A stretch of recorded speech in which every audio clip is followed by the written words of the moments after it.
Tingnan nyo kung ano mangyari. Okay. Naiwan yung protect. Naiwan yung protect, di ba?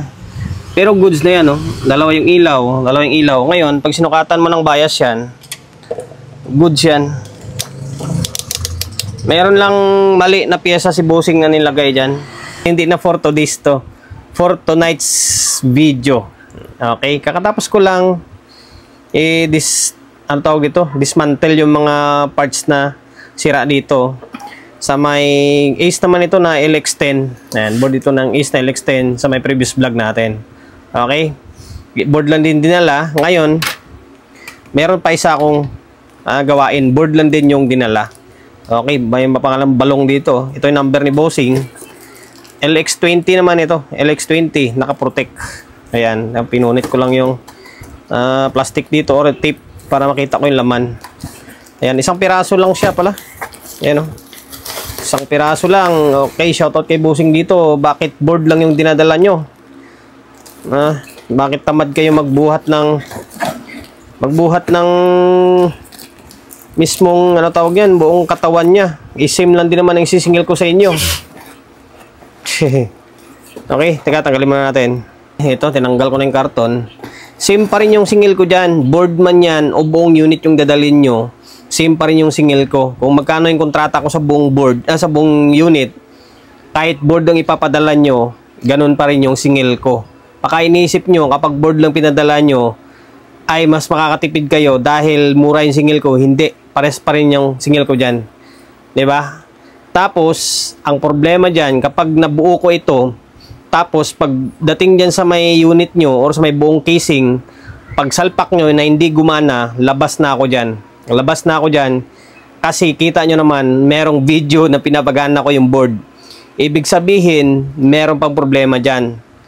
Nalabas na ako kasi board lang yung ginawa natin, di ba? Board lang yung dinalam mo eh. Okay? Ito na, shoutout kay bossing nito. Taga Valenzuela yata to. Hindi ko alam kung sa kanya yan. Kung taga Valenzuela yan. Valenzuela, yan pa number niya. Okay, LX20 naman ito.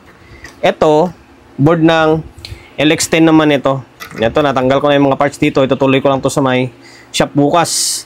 Tapos, dadalhin ni bossing yung casing nito. Kasi sinabihan ko, dalhin yung casing. Sakto, salpak natin to. Kaya kailangan, magawa rin natin to para sabay sa testing dun sa may casing ng LX10. Okay.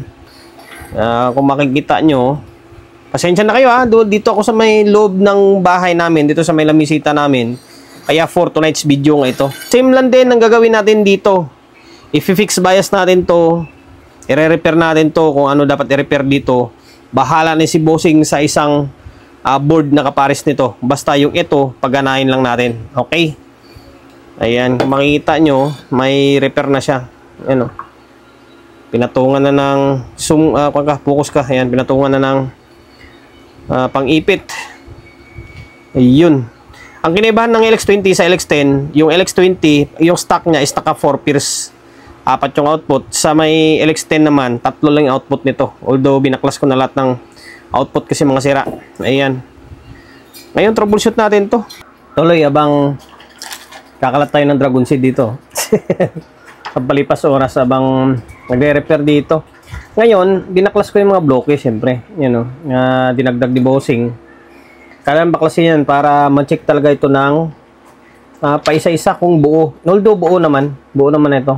Kasi alam ko, napalitan na ni bossing to eh. Yan, buo naman siya. Pakita ko sa inyo.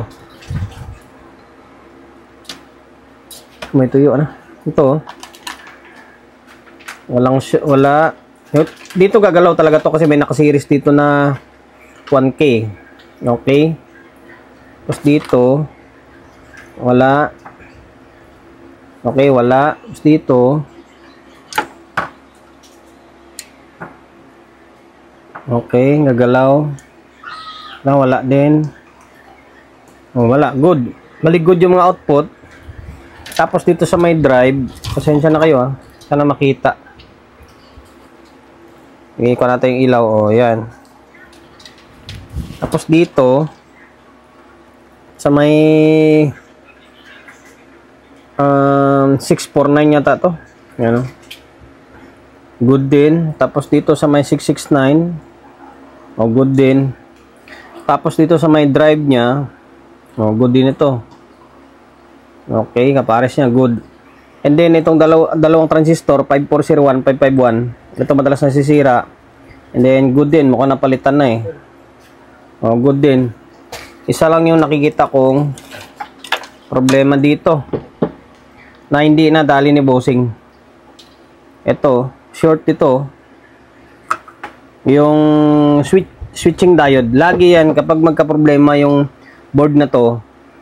Kadalasan ito nasisira to, dalawa sira to. Tapos yung switching IC na yan, ay switching diode, dapat na yan, kailangan check lagi yan kasi nasisira yan. Tapos ito, tapos yung bias nya. Although ito, pinalitan na ni bossing to, kaya may bakal, oh. Okay, ito shorted to. Ni-pwesto natin na maayos. Yan na, naka-reverse na to, ah. Naka-reverse na tayo, ah. Ano, short to. 4148 yan. Switching diode. Ayan, 4148. Ito, good, oh. Interest yan, good na. Okay, good na to. Ayan. Ngayon, yan lang tatanggalin natin. Tanggalin natin to.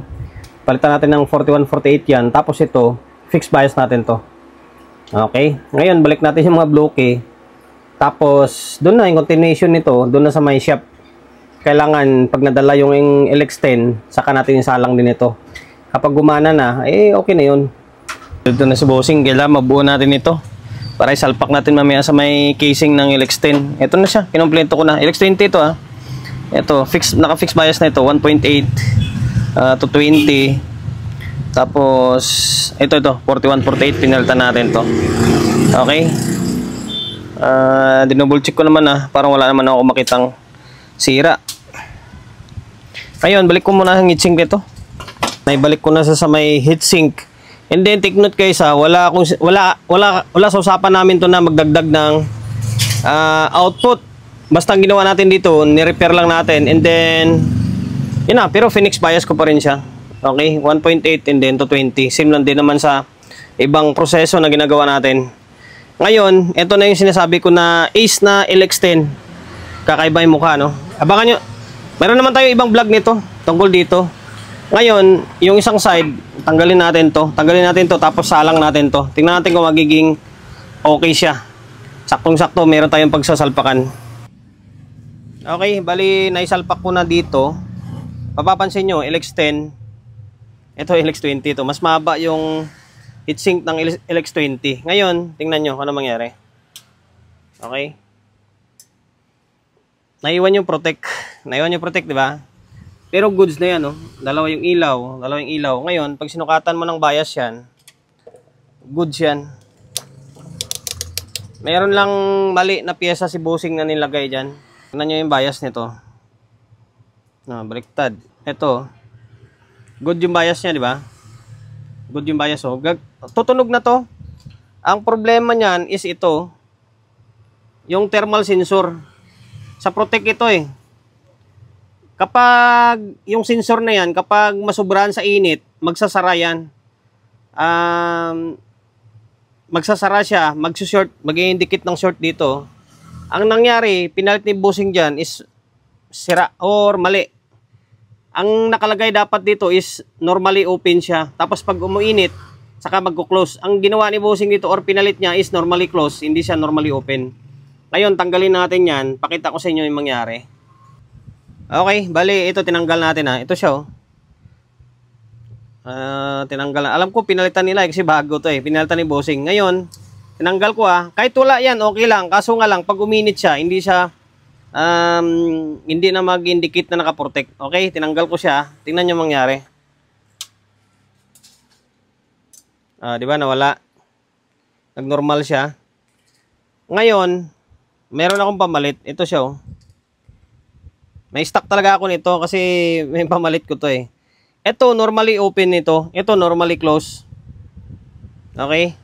Ito naman, baliktad to. Kapag uminit naman to, ma-open ito.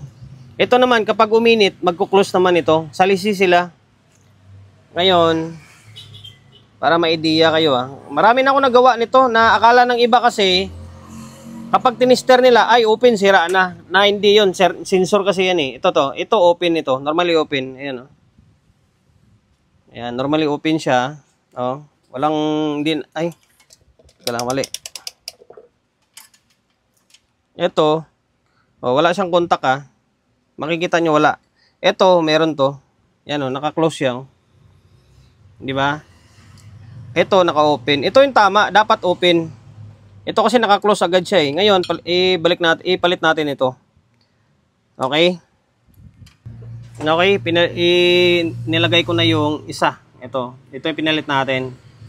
Ito yung tinanggal natin kanina. Ngayon, tingnan nyo kung ano mangyari. Oh, di ba?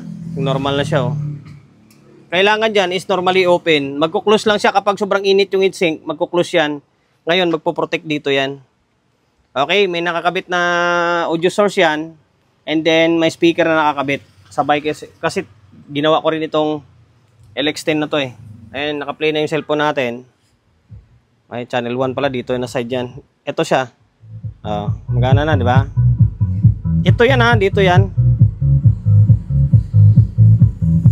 Okay, itong channel na to is dito yan sa may LX10. Okay, ito yung itong board na to. Okay na, working na. May mga pinalitan lang tayo. Yung ano tawag nito? Yung may signal diode, yung switching diode pinalitan ko. Tapos dito may kulang na transistor din sa dulo. 5551 yata yun. Okay, tsaka yun lang, yan nagkamali si bossing tapos pinix bias natin dito. Kahit anong gawin mo doon, masisiraan ka ng ulo, kaka-repair, hindi mo mahanap. Kakaikot mo dyan, kahit lahat dyan, ititesting mo, wala kang makitang sira dyan, bakit naka-protect pa rin? Ito lang yung dahilan nun, nagkamali lang nagpalit. Okay, hanggang dito na lang, hindi na ako mag-outro, sana nakapagbigay idea ako sa inyo.